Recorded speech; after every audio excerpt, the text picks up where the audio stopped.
¿Qué tal? Estamos en un programa más de charlas con científicos, como todos los jueves, a nombre de la Academia de Ciencias de Morelos, de la Unión TV, pero en este caso de Espacio 33, que nos está prestando este bello estudio, y de Más Ciencia por México. Les damos la bienvenida a un programa más de charlas con científicos. El día de hoy, como les comento, estamos en un espacio nuevo, aquí en Espacio 33. Nuestros compañeros nos hicieron el favor de otorgarnos por este día para una entrevista bastante especial este bello y acogedor espacio. A nombre de Más Ciencia por México está Emmet Ayrton y tenemos pues unos invitados súper especiales que en la conducción vamos a tener el día de hoy a Morgan Jacobson, que es integrante de Sintropía. Morgan, bienvenido. Gracias, muy buenas tardes. Y con nosotros estará la doctora Alison Murray, que es investigadora de la NASA. Alison, bienvenida. Y pues tenemos una entrevista bastante interesante con un sazón técnico bastante bueno, porque el día de hoy vamos a tener una entrevista con intérprete en vivo. Imagínense lo que va a ser eso. Bueno, no se lo imaginen, disfrútenlo en el programa de charlas con científicos. Y pues vamos a dar inicio a la entrevista. Como es tradición, en nuestro primer bloque sería muy arrogante de nuestra parte presentar al invitado. Quisiéramos que se presentara la doctora Alison Murray. Alison, bienvenida a Cuernavaca, bienvenida a México, bienvenida a Morelos, bienvenida a Espacio 33. ¿Quién es Alison Murray? Alison, welcome to Mexico, welcome to Morelos, and welcome to Espacio 33. And we would really like to know, who are you? Who is Alison? Soy profesora en el Instituto de Investigación en Reno, Nevada, en Estados Unidos. Y tengo un programa de investigación que estudia la genómica de los microorganismos y la vida en ambientes extremos.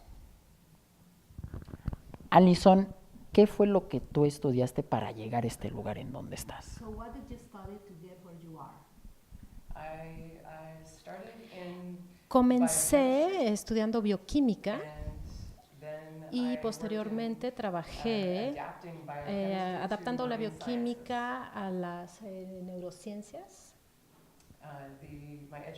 Mi educación fue en biología molecular de células y macrobiología marina. He trabajado mucho para estudiar la diversidad de la vida que existe en el océano, y sobre todo organismos muy pequeños conformados por una sola célula. Y las relaciones entre estos organismos con su medio ambiente y también el estudio de la ecología marina. El estudio de la ecología marina desde la NASA estamos viendo todo esto, pero Alison, ¿qué te llevó a estudiar esto? ¿Qué te motivó a estudiar esto? What was your motivation to study this?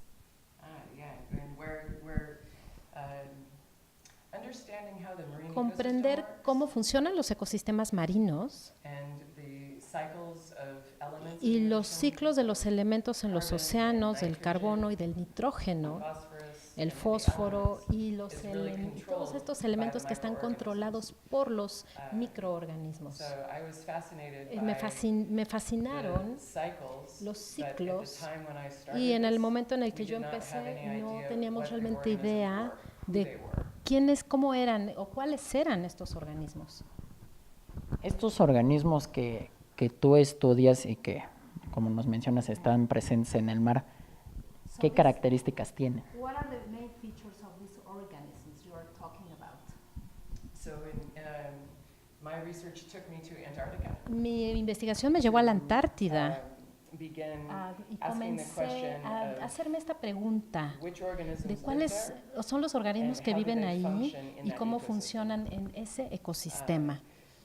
Así es que estudié utilizando el ADN para comprender cuáles son los organismos que están presentes ahí y para comprender no solamente cuáles organismos, pero cuál es la función del ecosistema. Si es el ciclo de nitrógeno, si es el ciclo del carbono y si son diferentes a lo largo del ciclo anual. Porque en el ecosistema polar hay sol y luz la mitad del año y después la otra mitad del año está oscuro. Veo que estamos mencionando pues lugares bastante radicales, lugares bastante específicos como la Antártida. So you are talking about very radical places, very specific places and very specific environments such as Antarctica. De manera inicial el estudio es en los mares, pero ¿por qué se centra en la Antártida, teniendo la diversidad? So we understand that your study started in the oceans, but why did you went specifically to Antarctica and check Antarctica's diversity? Yeah. So we discovered Descubrimos con mi asesor de tesis de doctorado, descubrimos un grupo de organismos que estaban viviendo en la Antártida, de los cuales no teníamos idea que podían vivir en el frío. Solían ser organismos, llamados arquea, y ya se conocían antes de este descubrimiento y se sabía que vivían en ambientes cálidos, quizá en los océanos, pero en las temperaturas más altas donde puede haber vida. Entonces, inicialmente fuimos a la Antártida para descubrir más sobre su diversidad y su ecología y tratar de comprender qué es lo que estaban haciendo en la superficie del océano, donde las temperaturas son de -1 y -2 grados Celsius. Y cuando normalmente viven a temperaturas de hasta 100 grados Celsius. Hasta 100 grados Celsius. Tenemos aquí tenemos en la Antártida que son climas extremadamente fríos. So in Antarctica, there are extremely cold temperatures. Yeah. Mencionaba la arquea, que es una bacteria, o qué tipo de vida específico se descubrió. So you mentioned archaea, which is a bacteria, or what specific kind of life did you discover? So in the ocean, so En this los is in the océanos, ocean, esto es en los océanos. not only are No there solamente archaea that are hay living in the arqueas que plankton, viven en el plancton, there's a lot of bacteria, también hay muchas bacterias, algae, algas and other y también small, pequeños zooplancton. We discovered, Y I guess, descubrimos, me imagino, that que the organisms that live los in the organismos ocean que viven en really los shift océanos realmente their cambian su diversity over the diversidad seasonal cycle. a lo largo de From las summer to estaciones de verano a 80% invierno. of the El organisms 80% de los organismos cambian. That was a big Entonces part of eso our realmente studies, fue una gran parte, una parte importante de studying nuestro the seasonal estudio cycle. inicial sobre el ciclo estacional. Este ciclo estacional hay variantes que lo determinan. ¿Qué tipo de variantes determinaron este? So what are how does this cycle vary along the year? What are the determining factors that make those cycles change? Being at the high latitude, Esta- the sun is either there or not. Al estar en una latitud muy alta, el sol puede estar ahí o no. Controls a lot of the temperature. Y bueno, también se controla, por supuesto, mucho la temperatura en el invierno y en el otoño. Sea ice El mar de hielo que se forma en la superficie del océano y este mar de hielo es como de 1 metro de grueso, de espesor, y realmente hay una influencia muy grande sobre este mar en la interacción del mar con el ecosistema y también la falta de fotosíntesis, porque no hay mucha luz que pueda realmente penetrar en esta capa. Y en el invierno, cuando tienes esta capa de hielo que cubre el océano, que entonces se estabiliza, por supuesto, los océanos hasta 1 grado, pero cuando llega la primavera, se funden estos hielos, se derriten, y eso también cambia la dinámica física de lo que sucede en el océano. ¿Esto cómo modifica nuestro entendimiento sobre lo que es la vida. So how can this modify our understanding of life itself?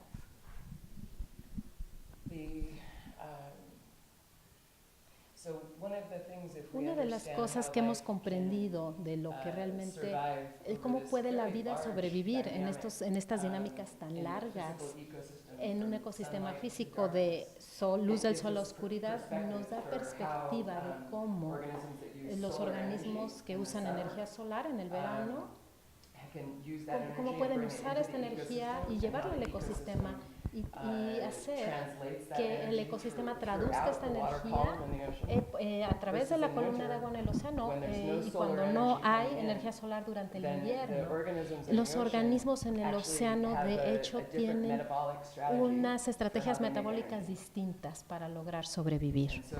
Entonces algunos de los organismos con los que trabajamos y los que hemos descubierto a lo largo de nuestros estudios es que utilizan energía química en lugar de energía solar. Entonces la energía química puede, por ejemplo, puede ser en forma de compuestos reducidos de carbono o de amonio y entonces pueden ajustar, me refiero a las bacterias, el arquea en los océanos invernales, pueden utilizar este carbono inorgánico y reducir la energía con algunos compuestos como el amonio para fijar el carbono. Entonces se reemplazan los organismos, reemplazan al uso de la fotosíntesis durante el verano. Doctora Alison Morgan, querida audiencia que nos está acompañando el día de hoy, desgraciadamente tenemos que ir a nuestro primer corte. No se despeguen de sus pantallas ni de sus teclados, volvemos en un instante. ¿Tú qué crees que hace un científico día con día? Ella es Patricia Hernández Reséndiz. Es estudiante del posgrado en astronomía en el Instituto de Astronomía de la UNAM. Patty estudió física en la Facultad de Ciencias de la UNAM. Desde el primer semestre se interesó en la astrofísica.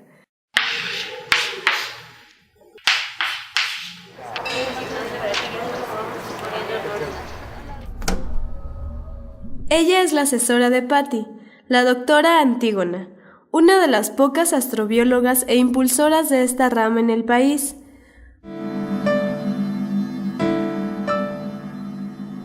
En este momento, Patty trata de escribir un guión para explicar lo que hace como estudiante y como científica, y cree que su trabajo experimental es por donde debería empezar. El proyecto consiste en formar condros, los cuales son pequeñas esferas fundidas. Entonces, el experimento para formar estos condros es precisamente... Karina es la otra asesora de Patty y junto con Antígona trabajan en el laboratorio de óptica cuántica. Nuestro proyecto en particular estamos tratando de hacer condros en el laboratorio, es decir, fundir silicatos y tratar de determinar qué clase de condiciones de calentamiento reproducen las características que observamos en los meteoritos que tenemos aquí en México. Patty cree que la importancia del proyecto es que conociendo las propiedades óptimas en las que los condros se forman, se podrá comparar con los modelos teóricos y computacionales de formación del sistema solar, y así saber las características que tenía cuando estaba en plena formación. Todo este análisis ayudará al estudio de otros sistemas planetarios y su evolución, para poder así predecir en un sistema joven observado si un planeta habitable se está formando.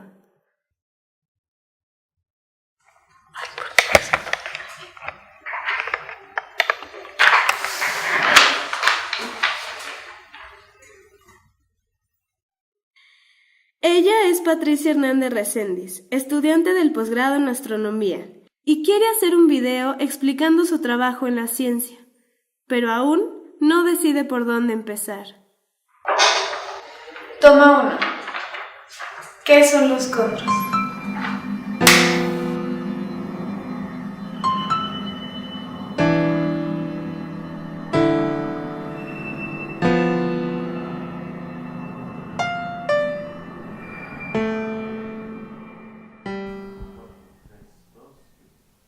¿Qué tal? Estamos de vuelta aquí en Charlas con Científicos, como todos los jueves. Vamos a dar inicio a nuestro segundo bloque. Estamos en un tema súper interesante y además de que es un tema súper interesante, pues la mecánica del programa se está poniendo aún más interesante con nuestra intérprete, pero estábamos hablando acerca de la vida que hay en puntos específicos de la Tierra. ¿Cómo es este tipo de vida que hay en los puntos donde los trabaja la doctora Allison, que es en la Antártida, es lo que estábamos mencionando? Pero quisiéramos saber cómo cambia el metabolismo de estas bacterias, cuál es la complejidad de estas bacterias. We would really like to know how these bacteria can change their metabolism and what's the complexity of this process.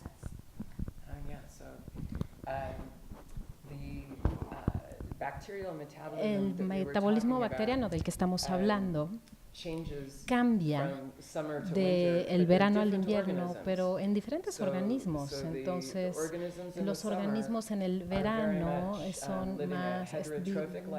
están viviendo más una vida alotrófica a nivel bacteriano, y cuando cambia la estación a invierno, entonces hay un grupo distinto de organismos que llega, que son organismos que en este caso son de genomas más pequeños y tienen un metabolismo distinto, como yo lo podría explicar como una quimioalotrofia. Es más un organismo distinto que pasan por diferentes cambios en lugar de que un solo organismo cambie su metabolismo. Estos organismos que fueron encontrados en esta parte del planeta, en la Antártida, ¿a qué temperatura específica están? So what's the specific temperature you found these organisms in Antarctica? En los océanos de los que estamos hablando, quizá la temperatura sea de menos 1.5 grados Celsius, pero de hecho estamos trabajando también en un lago en la Antártida, en donde la temperatura en ese lago es de menos 13 grados centígrados. Pero bueno, el líquido, el agua está líquida, está en un estado líquido, aunque esté a menos 13 grados, por su contenido de sal, que es lo que mantiene esta agua en estado líquido. ¿Hay en el planeta otros lugares que alcanzamos temperaturas de menos 13 grados? ¿Es posible encontrar los mismos organismos en estos puntos? So on planet Earth, there are other places where we can find this specific temperature of minus 13 Celsius. Can you find the same kind of life in these other places, like other than Antarctica? No creo que haya muchos lugares en la Tierra donde tengamos temperaturas tan frías. Este lago en la Antártida que tiene esta agua de menos 13 creo que es único en su género. También hay otro lago que yo conozco en la Antártica que dependiendo de la estación se enfría incluso más, pero en el verano se calienta más.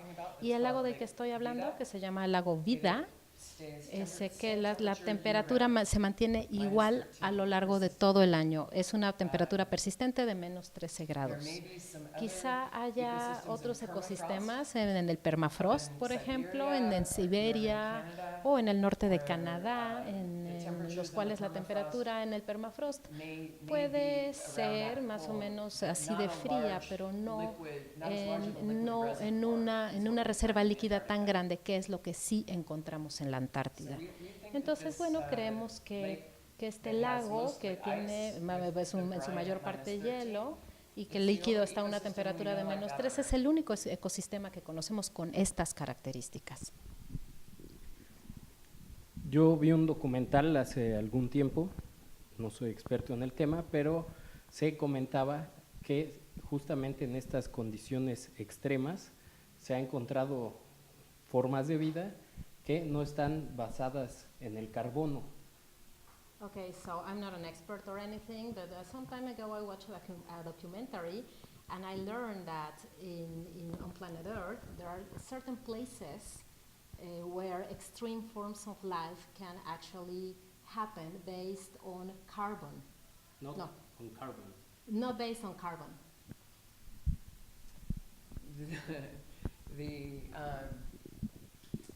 On Earth, En la Tierra, toda la vida en la Tierra es una vida que se basa en el carbono, pero hubo un estudio que se publicó hace unos años en donde pensaban que el ADN de la columna vertebral estaba reemplazando con fosfato. Entonces sí hay carbono, pero creyeron que había una sustitución con arsénico.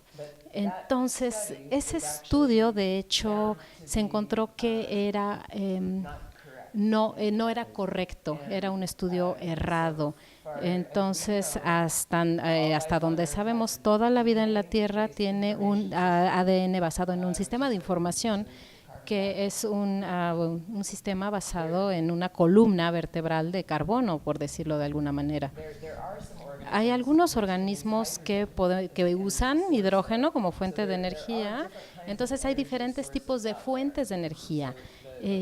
La vida en sí misma tiene una columna vertebral de carbono, pero la energía que la vida puede utilizar no necesariamente está basada en carbón. Puede haber otras fuentes de energía para la vida. ¿Tu trabajo qué tanta influencia tiene en la astrobiología, es decir, en el estudio de la vida en otros planetas? So what's the influence of your work on astrobiology, on the study of life beyond planet Earth?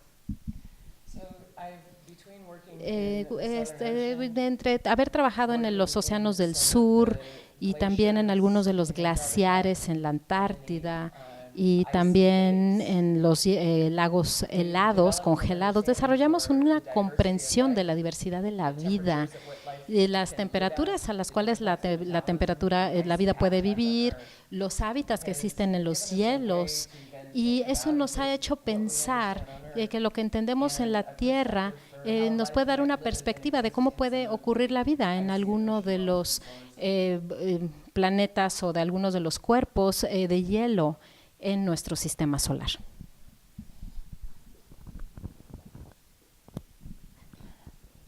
De este tipo de vida que se puede encontrar, voy a reiterar un poco la pregunta, pero no sé si me da a entender bien.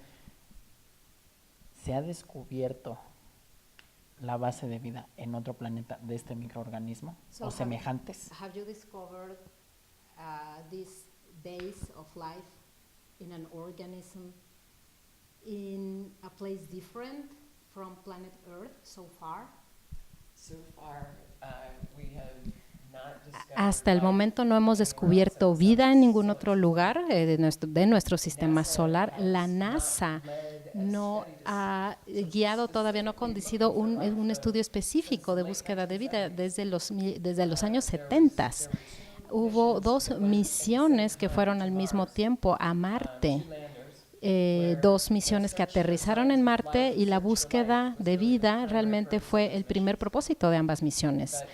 Pero debido a que no encontraron vida, entonces realmente retrocedieron y reevaluaron algunas de las preguntas que debían hacerse. Y una de las preguntas principales de las misiones a Marte, desde las finales de los principios de los años 90 hasta finales del 2000, es que podríamos entender qué es lo que necesitamos, qué es lo que se necesita para que estos places sean habitables. Sabemos que Marte fue habitable alguna vez en el pasado, y ahora estamos buscando la vida que ocurrió en algún momento y comprender si hay fósiles de vida y hay evidencia de fósil de vida en Marte. Y hasta el momento tenemos evidencia de que Marte quizá alguna vez fue habitable en algún tiempo pasado, y potencialmente hoy en día sería, con el lago que han descubierto en el polo sur de Marte. También hay otro lago, hay otros lechos de lagos que se han encontrado en Marte, pero también los estudios de habitabilidad realmente han cambiado la manera en la que entendemos, por ejemplo, las lunas de Saturno, que ahora está una que se llama Encélado. Es una luna oceánica, tiene un océano que está cubierto de hielo, pero también este océano sale de la superficie y hemos sido capaces de tomar muestras con la sonda Cassini. Y Cassini realmente nos ha ayudado a descubrir química muy interesante, incluyendo hidrógeno, compuestos simples de carbono, en lugar de compuestos más complejos, y nos ha ayudado a entender las fuentes de energía, el carbono, también el nitrógeno. Y creo que estos que son, los ingredientes para la vida. Entonces no hemos encontrado vida como tal, pero es un lugar que sí nos atrae para mirar, para buscar. Entonces, creo que acabas de mencionar parte de los criterios que se utilizan para la búsqueda de la vida fuera del planeta, pero ¿podrías repetirlos de forma concreta? So you mentioned the part of the criteria you use for the search for life. Could you just repeat them in a more concrete way? Yeah, so in the search for life, En la búsqueda de vida, pensamos que tenemos que detectar la definición bioquímica de la vida, y realmente tenemos que buscar biomoléculas, polipéptidos, aminoácidos en cadenas largas, podrían ser azúcares o ácidos grasos, diferentes tipos de biomoléculas que sabemos que pueden formar polímeros, que pueden ser utilizados, que nos pueden dar información, que pueden ser de aminoácidos o de ácidos nucleicos. Y creo que el primer elemento que estamos buscando como biofirmas es la química de ese tipo de vida, pero también está la química que la misma vida produce. Entonces, si la vida es metabólicamente activa, entonces necesita tener una energía de transformación. Entonces estamos buscando que haya por este tipo de hábitats, que haya este tipo de procesos en diferentes hábitats. También podemos buscar por subproductos de vida, por residuos que deja el proceso de la vida en sí mismo. Y otro elemento clave son las biofirmas que estamos buscando, son evidencias físicas de vida, realmente formas de vida o partes de formas de vida. Morgan, doctora Allison, para seguir hablando de este tema y de muchas más cosas, vamos a ir a nuestro tercer bloque, pero antes de iniciar nuestro tercer bloque tenemos que hacer una pausa. No se despeguen de sus pantallas ni de sus teclados, volvemos en un instante. ¿Te has fijado alguna vez que algunas piedras son casi esféricas mientras que otras son casi planas como una barra de jabón? Las piedras esféricas tienen esa forma debido a que nunca tienen la oportunidad de elegir una orientación preferida. Siempre están o chapoteando en baches o rodando en el fondo de un río, o si son suficientemente pequeñas, siendo arrastradas por el viento. Ya que no tienen una orientación preferida, estas piedras se desgastan de la misma forma en todos sus lados y terminan viéndose de la misma forma por todos lados también. Eso es simetría esférica. Pero las piedras aplanadas, incluyendo esos guijarros perfectos para hacer saltar sobre la superficie del agua, tienen claramente una orientación preferida o especial, la dirección perpendicular a los lados planos. ¿De dónde viene esta preferencia y cómo las piedras aplanadas se aplanan? Por la gravedad. Es parecido a la diferencia entre los dumplings y los panecillos. Un dumpling es una bola de masa que se cocina en una olla con agua, y la gravedad apenas afecta su orientación cuando está revoloteando y yendo de un lado a otro. Por otro lado, un panecillo es una bola de masa empujada hacia abajo por la gravedad, así que tiende a ser plano y claramente tiene un arriba y un abajo. Y aunque los detalles son mucho más complicados, cuando las rocas sedimentarias se forman, lo hacen en capas. O cuando las piedras son muy pesadas para rodar, son desgastadas por la abrasión en el fondo del río o lago y tienden a aplanarse. En ambos casos, la dirección preferida es dictada por la gravedad, y la gravedad también es la razón por la que construimos edificios en capas, con un sótano, varios pisos y un techo. Si estuviéramos en el espacio exterior sin alguna dirección preferida debido a la gravedad, probablemente viviríamos en burbujas.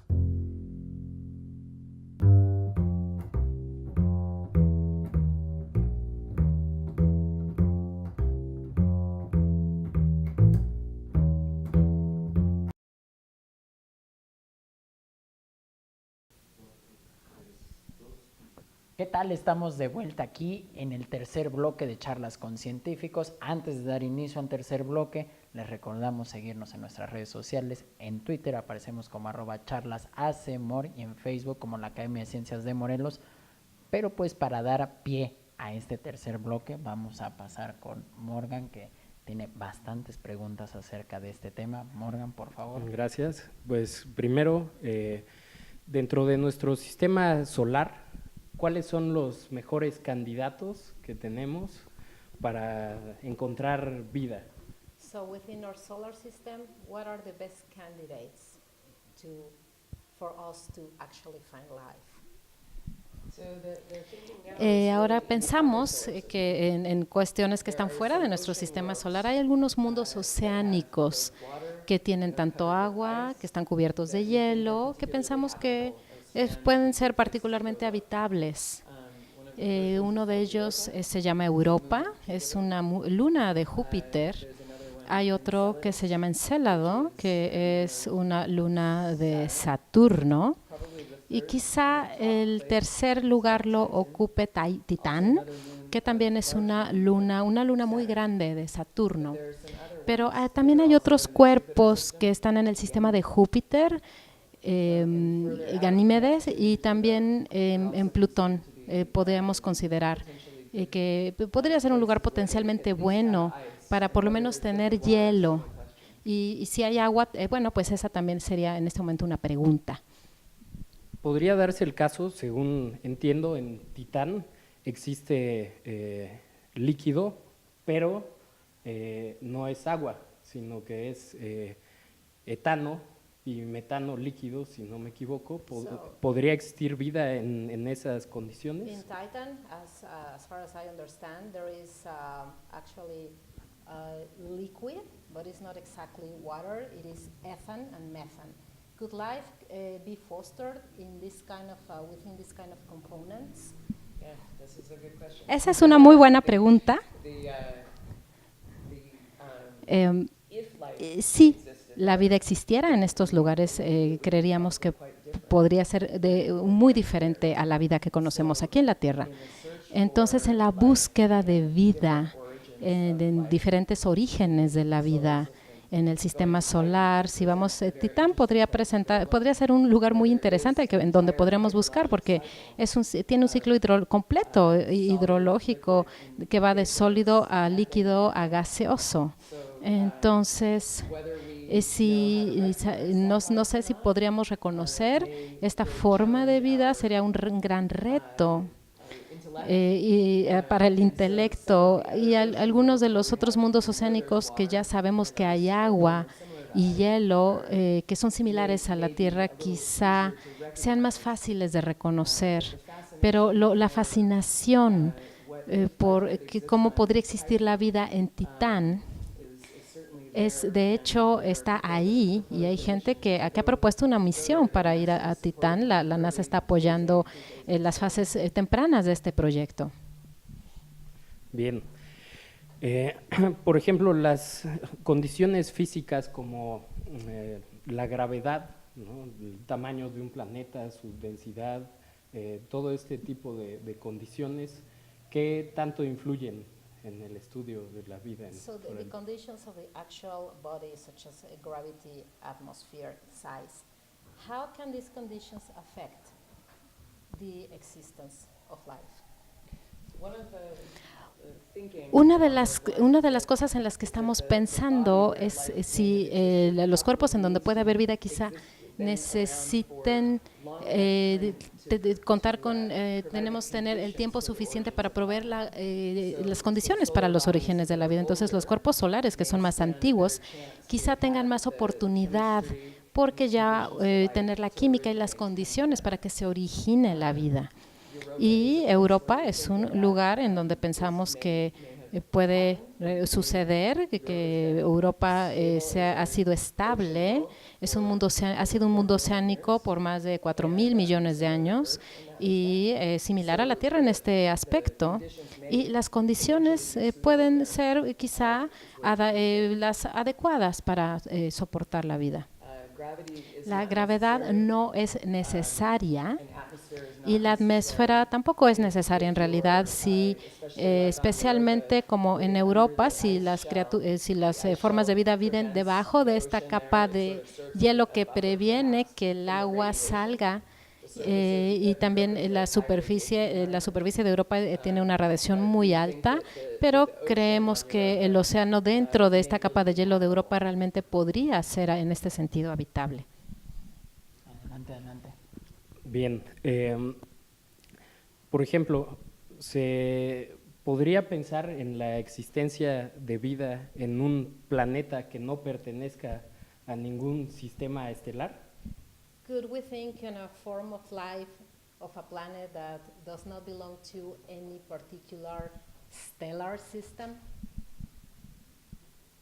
Can we think of a form of life? Yes, of a planet fostering a form of life, but the planet does not belong to any particular system. Oh yeah, not to our solar system. Not to our solar system and not any to system. any, yeah.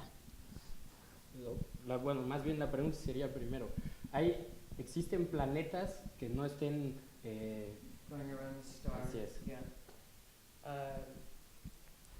Good question. Esa es una muy buena pregunta.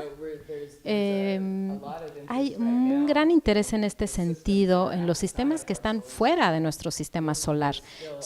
La mayoría de ellos son planetas que están orbitando estrellas.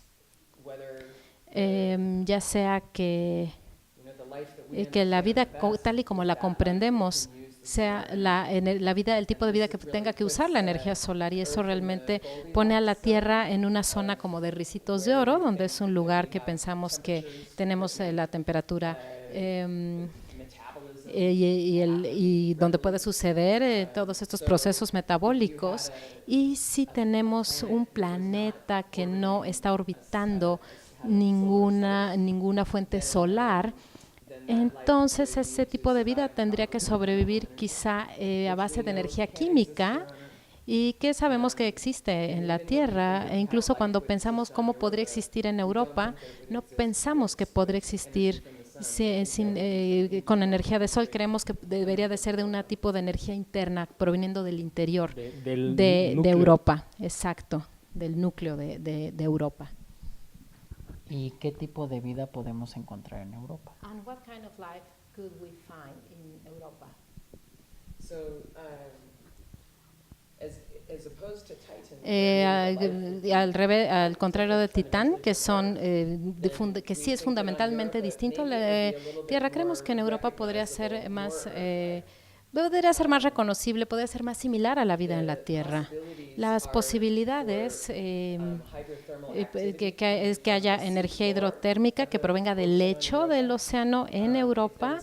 Si hubiera energía hidrotérmica, como ocurre en la Tierra, que tenemos sistemas hidrotérmicos que además tienen en estos sistemas hidrotérmicos hay una gran cantidad de vida y son que interactúa con el agua del mar y provee la química que fomenta la vida a nivel de energía química. Y quizá también pueda existir, además, después de la corteza de hielo, podemos pensar que esta corteza de hielo tiene compuestos oxidantes, y si se reduce el océano tenemos un diferencial energético que también puede sustentar la vida. Entonces puede haber una abundancia de vida que realmente esté en el techo de este océano.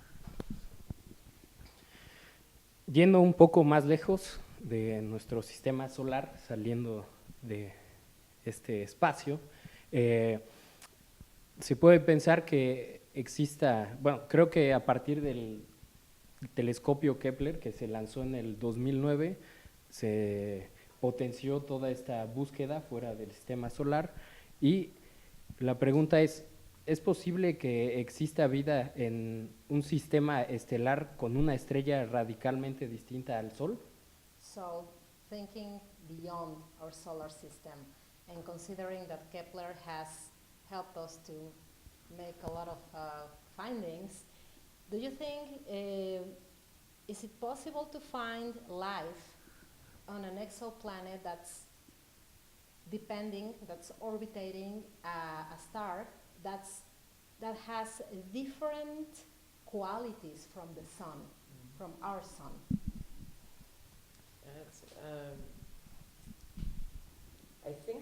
Creo que la investigación en espectroscopía y en exoplanetas, y el enfoque en observar las composiciones de las atmósferas y comprender.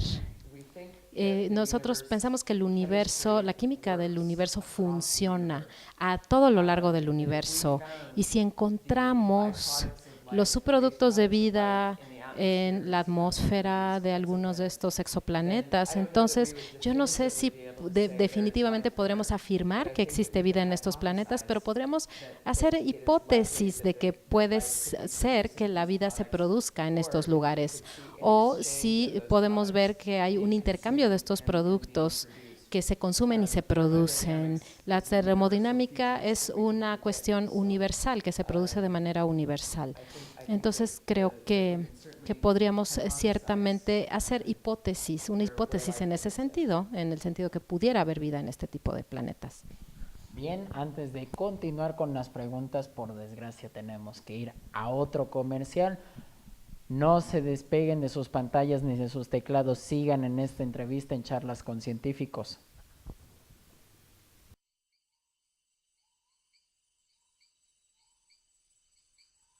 Las barrancas de Cuernavaca tienen su origen en el período Pleistoceno, que fue caracterizado por una gran actividad volcánica y deslaves, que a lo largo del tiempo han moldeado estas depresiones naturales y que dan paso a cuerpos de agua perennes e intermitentes.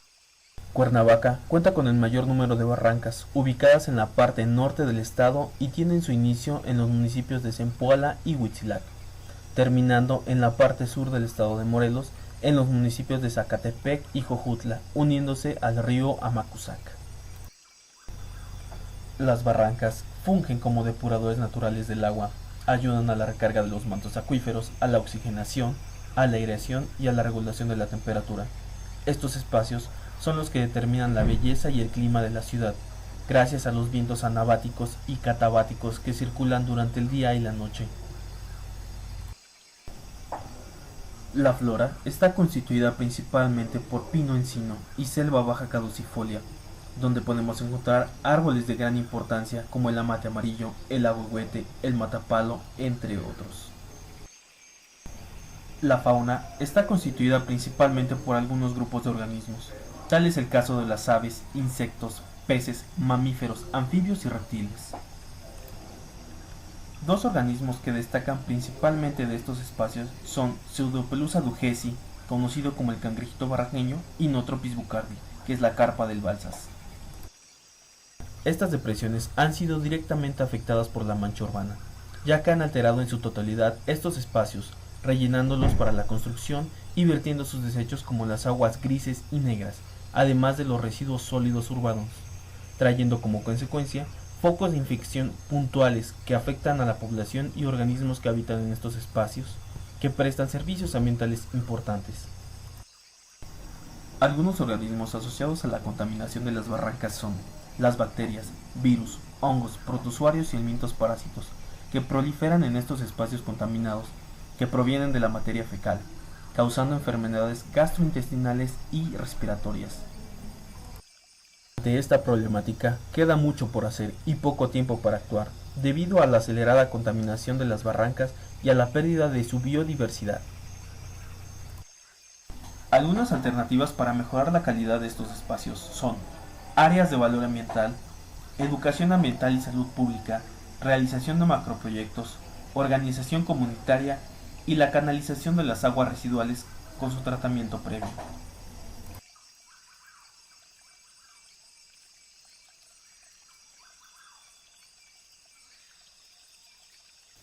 ¿Qué tal? Estamos de vuelta aquí en el último bloque de Charlas con Científicos. Por desgracia el tiempo nos está comiendo, pero trataremos de aprovechar al máximo a nuestra invitada. Y para aprovechar al máximo a nuestra invitada, Morgan ya tiene planteadas unas preguntas. Morgan, adelante. Gracias. Tengo entendido que va a haber una misión a Europa y me gustaría que nos cuentes más al respecto, ¿no? ¿Qué tipo de instrumentos se usan? ¿Qué se espera encontrar? Etcétera, etcétera. I know that you are planning a mission to Europa, and I would really like to know all the facts that will surround this mission, what kind of instruments you will need, what are you expecting to find over there, etc. So I'm not only planning the mission. Yo no estoy planeando la misión, realmente es la NASA, pero estoy como parte del equipo científico que está reuniendo un equipo de 20 miembros que la NASA juntó para que realmente diseñáramos una misión para llegar a la superficie de Europa. Y como parte de este equipo hemos debatido por más o menos 9 meses los diferentes tipos de investigación para abordar los objetivos que tiene la NASA en términos de buscar signos de vida, caracterizar la habitabilidad de Europa desde la superficie y también caracterizar las propiedades de la superficie de tal manera que puedan planear misiones futuras a Europa. Entonces, esta sería la primera vez que cualquier persona haya aterrizado en la superficie de Europa, de tal manera que hay muchos principios de ingeniería que necesitan trabajarse para llegar a esto, y la misión tomaría, actualmente está en una etapa de planeación que se llama un concepto de misión, y se lanzaría en 2026 y tomaría 6 años para llegar a Europa. Y el plan es que una vez que aterrice en la superficie de Europa esté ahí por una visión de alto impacto y que se operaría de manera autónoma por medio de un robot, y tendría instrumentos científicos que estarían dentro de un espacio protegido para proteger de la radiación todos los equipos eléctricos y que puedan funcionar en condiciones como más o menos las entendemos. Habría una cámara en el exterior y tendría su propia cubierta, su propio escudo contra la radiación, y la misión en sí misma sería operada por baterías. Entonces, esto nos ayudaría a saber cómo podremos operarlo, pero a lo largo de unos 30 días con unos 45 kilowatts, que sería la idea es que habría un brazo robótico que podría cortar, que cortaría en la superficie del hielo, más o menos a una profundidad de 10 centímetros, y este brazo podría tomar las muestras y llevar estas muestras al instrumento para que estos instrumentos podrían buscar por bioseñales, por química. La química nos hablaría también de la habitabilidad, y otros instrumentos nos dirían, por ejemplo, de un espectrómetro de masas para detectar carbono orgánico y el rango de masa, así que podríamos ver moléculas pequeñas y grandes si existieran. También existe la idea de algún espectrómetro pudiera estar también dentro y que pudiera buscar por elementos orgánicos e inorgánicos. Y el tercer instrumento que yo recomendaría es un microscopio que buscaría evidencia física de vida, y por vida o por evidencia o partes de vida. Una pregunta un poco más filosófica. Si se lograra encontrar vida en Europa, por ejemplo, ¿qué consecuencias tendría en nuestro entendimiento, en el entendimiento que tiene la ciencia sobre la vida en el universo? In a more philosophical sort of question, if we could actually find life, let's say in Europa, what consequence would this discovery have in our understanding of life? Creo que quizá dependería de cómo sería esta vida, pero creo que tendríamos una transición fundamental en nuestra forma de pensar, porque no somos el único lugar en el universo donde se origina vida, que también puede haber vida, puede haber un segundo origen de vida en otro lugar, pero entonces si hay un segundo origen, creo que nos abriría la mente para buscar existencia de vida en cualquier otro lugar. Entonces, si ocurre más de una vez, creo que eso sería un parteaguas en nuestro entendimiento de cuáles son los requerimientos para que suceda la vida. con estos descubrimientos, y digo, quiero hacer dos preguntas, una técnica y otra más abierta. I want to make two questions. One is going to be technical, and the other is going to be an open question. Primeramente la técnica, que es referente a la misión que va a salir a Europa. So the technical question is related to the actual mission that will go to Europa. ¿Cómo se coordina todo este aparato que se va a enviar? ¿Cuáles son sus especificaciones técnicas? How are you coordinating this apparatus? What are like the technical specifications of the actual ship you're sending? So the lander Se va a construir en el laboratorio de propulsión a chorro en Pasadena, California, y este dispositivo está siendo diseñado por los ingenieros del laboratorio de propulsión a chorro, y los instrumentos se van a completar con diferentes asociaciones con diferentes partes tanto de Estados Unidos como en el mundo, y el ensamblaje de toda esta instrumentación eventualmente va a ocurrir en el laboratorio de propulsión a chorro, y la nave que va a aterrizar se va a transportar a Florida, donde sería lanzada en una nueva y novedosa, en un novedoso lanzador espacial. Y este cohete espacial podría levantar realmente la cantidad de combustible necesaria y el peso también, porque va a ser una trayectoria de 6 años para llegar hasta Europa. Y la máquina que va a aterrizar, es similar a la que se utilizó en Marte, en donde de hecho se utilizó una grúa para que pudiera descender la nave en la superficie, porque si la superficie de Europa es muy irregular y llena de hielo y hay formas que en este momento no conocemos bien, sí están planeando utilizar sistemas de aterrizaje de alta precisión para realmente hacer el aterrizaje de manera muy precisa, más o menos en un área de 50 metros, y después hacer que aterrice muy suavemente en la superficie. Con este tipo de descubrimientos, con este tipo de trabajo, para ti, ¿cómo se cambiaría? ¿Cómo cambiaría tu vida en este tipo de trabajo? For you, con estos descubrimientos. How would your life change with this discovery?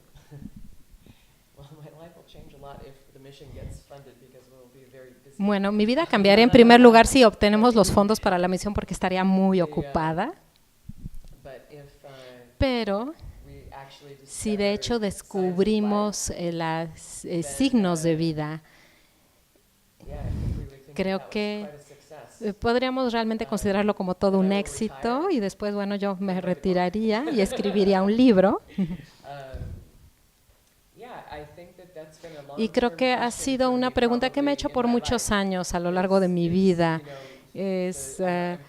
Quizás soy también una filósofa de corazón, y realmente que siempre me he estado preguntando, he hecho preguntas sobre la vida y sobre mi comprensión y mi entendimiento de la vida. Entonces creo que si descubrimos que existe vida, creo que sí, sería algo destacable.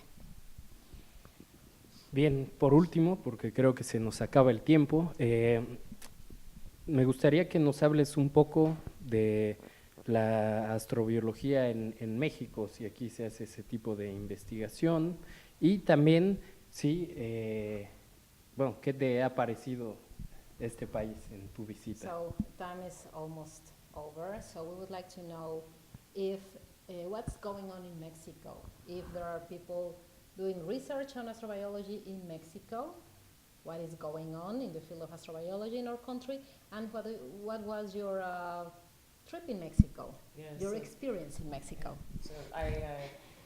Sí, vine a México para estar en la Junta Nacional de la Asociación Mexicana, de Sociedad Mexicana de Astrobiología, y ha sido una reunión muy interesante donde he aprendido mucho de los diferentes tipos de ciencia que se unen en la astrobiología. Es una ciencia muy diversa, hay muchas universidades en México, hay muchos estudiantes que han llegado a la reunión, y han intercambiado, junto con los profesores de estas universidades, han intercambiado conocimiento, y en la diversidad de la investigación están investigando desde meteoritos, Marte, de diferentes tipos de geología en Marte, a estudiar también Europa y los diferentes posibles sucesos en Europa que podría detectar esta nave una vez que haya llegado. Y bueno, la reunión realmente más o menos tuvo unos 150 participantes, y realmente es un campo emergente para estudiar en México. Y creo que hay mucha colaboración entre los astrobiólogos mexicanos y los científicos en los Estados Unidos, así como en otros países, tanto en Europa como en Sudamérica. Bien, Morgan, doctora Allison, nuestra querida intérprete, que ya nos ayudó en 2 entrevistas. Esta es la segunda.